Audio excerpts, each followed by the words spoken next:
하나님의 말씀 로마서 8장 1절부터 11절까지 말씀입니다. 로마서 8장 1절부터 11절까지 제가 봉독해 드리겠습니다. 그러므로 이제 그리스도 예수 안에 있는 자에게는 결코 정죄함이 없나니 이는 그리스도 예수 안에 있는 생명의 성령의 법이 죄와 사망의 법에서 너를 해방하였습니다. 율법이 육신으로 말미암아 연약하여 할 수 없는 그것을 하나님은 하시나니 곧 죄로 말미암아 자기 아들을 죄 있는 육신의 모양으로 보내어 육신의 죄를 정하사 육신을 따르지 않고 그 영을 따라 행하는 우리에게 율법의 요구가 이루어지게 하려 하심이니라. 육신을 따르는 자는 육신의 일을, 영을 따르는 자는 영의 일을 생각하나니 육신의 생각은 사망이요 영의 생각은 생명과 평안이니라. 육신의 생각은 하나님과 원수가 되나니 이는 하나님의 법에 굴복하지 아니할 뿐 아니라 할 수도 없습니다. 육신에 있는 자들은 하나님을 기쁘시게 할 수 없느니라. 만일 너희 속에 하나님의 영이 거하시면 너희가 육신에 있지 아니하고 영에 있나니 누구든지 그리스도의 영이 없으면 그리스도의 사람이 아니라. 또 그리스도께서 너희 안에 계시면 몸은 죄로 말미암아 죽은 것이나 영은 의로 말미암아 살아있는 것입니다.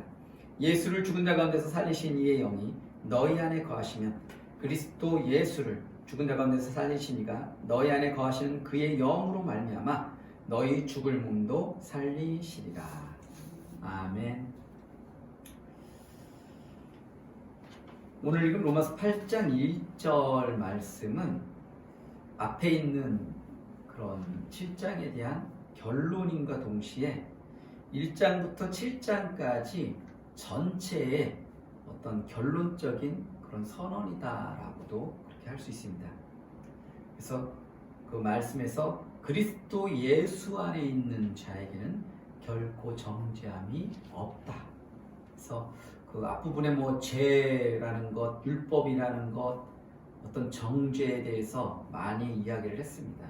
근데 그런 모든 것들이 그리스도 예수 안에 있는 자에게는 다 필요가 없어진다라는 거예요. 우리가 그리스도 예수 안에 있으면 정죄함이 없게 된다라는 겁니다. 그런 사망의 권세도 물리치게 된다라는 거예요. 그래서 여기서 말하는 그리스도 예수 안에 있는 자라는 것은 당연히 그리스도를 믿는 자, 곧 성도인 우리들을 가리킵니다. 그래서 공동번역은 이를 어떻게 번역했냐면 그리스도 예수와 함께 사는 사람들, 이런 식으로 번역을 했습니다. 이 말씀대로라면 성도란 그리스도 예수 안에서 살고 예수님을 본받아서 살며 언제나 예수님과 동행하며 사는 자다라는 것을 우리가 알 수 있습니다. 다른 해석으로는 그리스도의 죽음에 참여한 자들을 말한다라고 그렇게 볼 수 있습니다. 그들은 아담의 타락으로 시작된 사탄의 통치에서 해방되어 그리스도를 통하여 도래된 하나님의 통치 안에 있는 그러한 자들입니다. 특히 정죄를 뜻하는 헬라어 카타크리마라는 그 단어는 로마서 5장 16절과 18절에도 등장하고 있고 갈라디아서 3장 10절에 보면 저주라는 말을, 이 단어를 사용해서 표현하고 있습니다. 갈라디아서 3장 10절 말씀이 무엇이냐면 무릇 율법 행위에 속한 자들은 저주 아래에 있나니 기록된 바 누구든지 율법책에 기록된 대로 모든 일을 항상 행하지 아니하는 자는 저주 아래에 있는 자라 하였습니다. 그런데 본장에서 바울은 왜 그리스도 안에 있는 자들에게는 종말론적인 정죄가 없는가, 그거에 대한 이유를 설명하고 있습니다. 율법에게는 육신으로 말미암아 도저히 성취 불가능했던 것, 그것이 뭐냐면 우리가 아담의 후손이기 때문에 그런 죄를 우리의 어떤 피 가운데 가지고 태어난다라는 겁니다. 내재하는 그런 죄의 세력, 그것이 남아있다라는 거예요. 그것은 우리 인간 스스로는 도저히 어떻게 해볼 방법이 없다라는 겁니다. 그러나 하나님은 예수 그리스도를 통하여 그 일을 이루셨습니다. 먼저 하나님은 선지하신 자기 아들을 죄 있는 육신의 모양으로 이 땅 가운데 보내셨습니다. 이것을 시각적인 용어로는 우리가 인카네이션이라는 단어를 써요. 한국어 사전은 이걸 어떻게 번역하고 있냐면 하나님의 아들이 인간을 구제하기 위하여 사람인 예수 그리스도로서 세상에 태어난 일, 이것을 성육신이라고 이렇게 이야기를 합니다. 여기서 죄 있는 육신의 모양으로라는 표현은 아들의 육체가 죄 있는 인간의 육체와 같은 것이었으나 죄는 없었다라는 그런 의미다라는 겁니다. 하나님은 무죄하신 아들을 죄 아래 있는 인간들을 위한 속죄 제물로 삼으셨습니다. 그리하여 십자가에 못 박힌 아들의 육체 안에서 죄의 세력을 심판하시고 멸하셨습니다.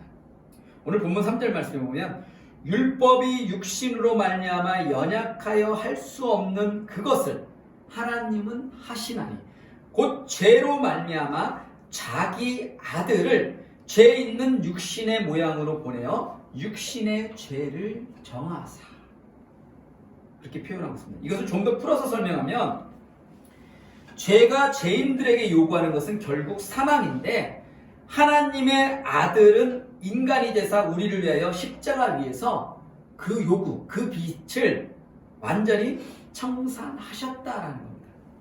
이제 죄는 더 이상 우리에게 요구할 것이 없게 된 것입니다. 하나님이 그리스도의 육체 안에서 죄의 권세를 파괴하신 것은 중요한 목적이 있었습니다. 그것은 이제 타락한 육신의 정욕대로 살지 않고 성령의 능력으로 사는 자들 안에서 율법의 요구가 이루어지게 하기 위한 것입니다. 여기서의 율법의 요구란 율법 안에 나타난 하나님의 통일된 뜻, 이것을 기독교의 어떤 최정수라고 할 수도 있고, 기독교 하면 사람들이 많이 하는 말, 사랑 이런 말을 쓰죠. 마찬가지로 사랑을 가리킨다라는 겁니다. 이것을 사도 바울은 13장에서 나중에 뒷부분에서 더 명백하게 이야기를 합니다. 로마서 13장 8절과 10절에 뭐라고 얘기하냐면 피차 사랑의 빛 외에는 빛나는 빛이 아니라 빚진 자, 우리가 빚진 자 할 때 빛이에요. 사랑의 빛 외에는 아무에게든지 아무 빛도 지지 말라. 남을 사랑하는 자는 율법을 다 이루었느니라. 또한 10절에는 사랑은 이웃에게 악을 행하지 아니하나니 그러므로 사랑은 율법의 완성이니라. 그러니까 사랑은 이러한 모든 것을 다 아울릴 수 있는, 포괄할 수 있다는 거예요. 율법의 완성이 바로 사랑이다라는 겁니다. 로마서 7장에서 본 것처럼 전에 우리는 내주하는 죄의 세력에 어떤 그런 전적인 지배를 받아서 율법을 행하고 싶어도 행할 수 없었고, 죄의 지배 아래서는 하나님께 대한 순종이, 그러니까 온전한 순종을 말하는 거예요. 그러니까 단편적으로 순종할 수 있지만은 완전한 그런 순종이 불가능하기 때문에 죄에서 해방되어 새로운 세력의 어떤 지배를 받아야만 비로소 우리가 순종할 수 있다라는 것을 우리가 배웠습니다. 그래서 하나님은 죄의 세력을 붕괴시키고 우리에게 특별히 주신 것, 예수님께서 이 땅을 떠나시기 전에 제자들에게 약속하신 것, 그게 뭐냐면 성령을 주셨다라는 것. 이런 의미에서 그리스도인들은 생명의 성령의 법에 의하여 죄와 사망의 법, 곧 죄의 도구로 이용되어 범법을 자극하고 결국은 저주를 선언하는 그러한 율법에서 해방된 것입니다. 그러므로 마지막 심판날에 그리스도 안에서 사는 자들은 결코 저주 선언이 더 이상 내려질 수 없다라는 것. 그래서 갈라디아서 5장 18절에 이렇게 말합니다. 너희가 만일 성령의 인도하시는 바가 되면 율법 아래에 있지 아니하리라. 성령께서 우리를 인도하시게 되면 우리가 그러한 모든 저주의 법에서 우리가 해방된다는 거예요. 육신을 따라 사는 자들은 죄의 지배 아래서 타락한 인간의 자기중심적인 본성에 사로잡혀서 온갖 이기주의적인 육신의 일에 집중하고 몰두한다는 겁니다. 갈라디아서 5장 말씀을 참고하면 이러한 육신의 일들에 대해서 말하고 있어요. 이런 자들은 피조물이면서도 창조주 하나님을 인정하지 않고 자기 만족을 위해서 하나님을 대적한다라는 겁니다. 오늘 본문 7절 말씀에 보면 육신의 생각은 하나님과 원수가 되나니 이는 하나님의 법에 굴복하지 아니할 뿐 아니라 할 수도 없습니다. 그러니까 육신의 생각을 하는 자들은 하나님을 대항하는 쪽으로 자꾸 나간다는 거예요. 요즘 문화 자체가 다 그렇잖아요. 요즘 세상적인 문화 자체가 모든 것들이 다 하나님을 대항하는 쪽으로 대부분의 모든 것들이 흘러가고 있다는 겁니다. 육신을 따라 사는 자들은 결코 하나님의 법에 복종할 수도 하나님을 기쁘시게 할 수도 없다는 그런 말입니다. 그러므로 육신의 멸망에 매인 자들에게는 죽음만 있을 뿐입니다. 반면 성령을 따라 사는 자들은 그리스도의 지배 영역 안으로 이동된 자들, 그러니까 이제 예수 그리스도의 지배를 받는 자들이다. 그래서 성령의 일에 몰두한다는 거예요. 그들은 성령께서 원하는 그런 것들도 또한 갈라디아서 5장에 보면 잘 나와 있어요. 성령께서 원하는 일에 사로잡혀서 시간과 정열을 쏟아붓는다라는 겁니다. 이것이 하나님께 충성하는 삶이고 하나님을 기쁘시게 하는 성령 안에서의 삶이다라는 겁니다. 갈라디아서 5장에서 말하는 성령의 열매는 바로 이런 삶에서 맺어진다는 것. 그러므로 성령의 사람들에게는 마지막에 생명과 평안이 주어집니다. 오늘 본문 6절 말씀에 육신의 생각은 사망이요 영의 생각은 생명과 평안이니라. 우리 그리스도인들은 모두 성령을 소유하고 있습니다. 달리 말하면 성령은 지금 우리 안에 내주하고 계신다라는 거예요. 성령은 우리 안에 거하신다는 거예요. 그러므로 우리는 이제 육신 안에 있지 않고 성령 안에 있는 것입니다. 이것은 우리가 이제 육신의 지배를 받지 않고 성령의 지배를 받고 있음을 의미합니다. 그래서 성령의 사람은 그리스도의 사람이며 성령의 임재를 통해서 그리스도인은 그리스도의 주권을 인정하고 그리스도께 충성하게 되기 때문이다라는 겁니다. 달리 말해 그리스도는 성령을 통하여 우리를 자기 소유로 삼으시고 우리 안에서 예수 그리스도의 그 뜻을, 그 권세를 우리를 통해서 나타내신다는 겁니다. 때문에 그리스도께 충성함이 없다면 그 누구도 성령의 사람이라고 말할 수 없다라는 겁니다. 오늘 본문 9절 말씀에도 만일 너희 속에 하나님의 영이 거하시면 너희가 육신에 있지 아니하고 영에 있나니 누구든지 그리스도의 영이 없으면 그리스도의 사람이 아니니라. 그러니까 성령께서 우리 안에 거하시지 아니하면 우리는 그리스도인이 아니다라는 거예요. 예수 그리스도에 속한 사람들이 아니다라는 거예요. 이처럼 성령은 성도로 하여금 예수 그리스도가 하나님의 아들이심과 그분께서 인간의 죄를 대속하기 위하여 십자가에 달려 돌아가셨음을 믿게 해주시는 분. 그래서 우리가 구원이라는 것, 믿음이라는 것도 뭐라고 그래요? 선물이다라고 표현을 하죠. 그게 뭐냐면 우리 스스로 그렇게 되는 게 아니라 성령께서 우리 가운데 그렇게 은혜 주시고 역사하신다는 거예요. 그래야 우리를 하나님 앞으로 인도하며 그 심령을 변화시켜서 그리스도의 장성한 분량에 이르기까지 우리를 이끌어 주신다는 거예요. 따라서 이러한 성령과 무관한 자가 만약에 자기 스스로를 나는 그리스도의 사람이다, 나는 크리스찬이다 이런 말을 한다는 것은 잘못된 것이다라는 겁니다. 성경에서 말하는 크리스찬이라는 것은 예수 그리스도의 사람, 예수 그리스도께 속한 사람, 예수 그리스도의 영, 성령의 지배를 받는 사람이기 때문입니다. 하지만 우리 그리스도인들도 몸의 죽음을 피할 수는 없습니다.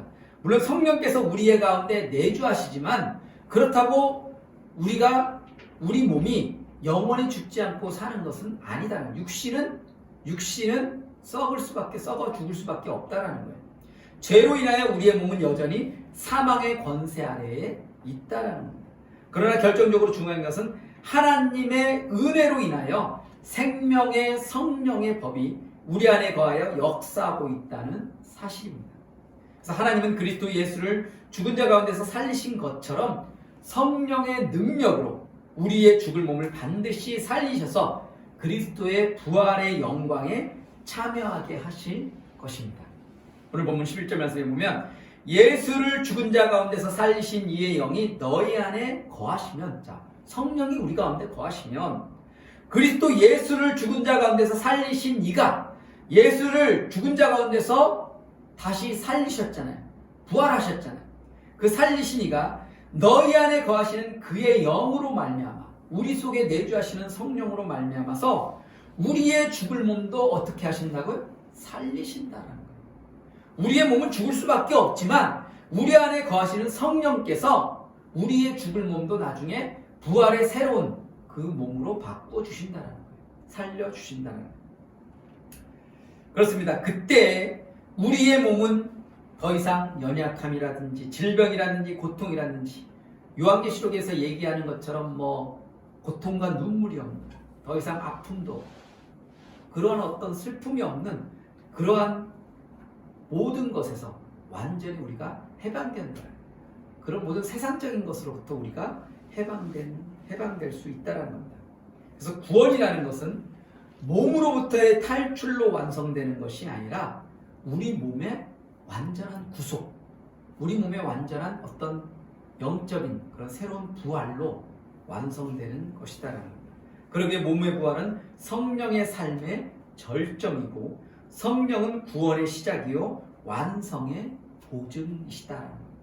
그래서 우리가 성령 안에 산다라고 말하는 것은 우리가 그리스도 안에서 그리스도를 본받아 살아가는 것이고, 오늘 말씀들처럼 우리 가운데 있는 성령으로 말미암아서 우리가 나중에 우리 몸은 죽지만은 이 죽을 몸이 다시금 예수님처럼 다시금 부활의 몸으로 다시금 바뀌어진다는 겁니다. 그래서 하나님 나라에 들어갈 수 있는 그런 영광스러운 몸으로 변화된다. 그것이 성령 안에 사는 삶을 사는 사람들의 특권이다라는 거예요. 하나님이 주신 은혜라는 겁니다. 그것이 믿는 우리가 나중에 하나님 앞에 받을 귀한 은혜예요. 값진 선물이다라는 것을 여러분들께서 꼭 기억하시기를 간절히 소망합니다. 기도드리겠습니다. 거룩하신 하나님, 오늘 로마서 8장 말씀을 통해서 더 이상 이제는 죄와 모든 어떤 그런 율법이 우리를 더 이상 구속할 수 없고 생명의 성령의 법이 우리를 변화시키고 우리를 이끌어감을 우리가 말씀을 통해 배웠습니다. 우리는 이제는 그리스도 예수 안에 있는 자들, 성령 안에 사는 삶을 살아가는 자들입니다. 하나님을 기쁘시게 하고 하나님의 영광을 위해서 무엇보다 율법의 완성인 그리스도 예수의 그 사랑을 우리의 삶 가운데 성취할 수 있는 그러한 성도들이 될 수 있도록 도와주시옵소서. 이 모든 우리 주 예수 그리스도의 이름으로 기도드립니다.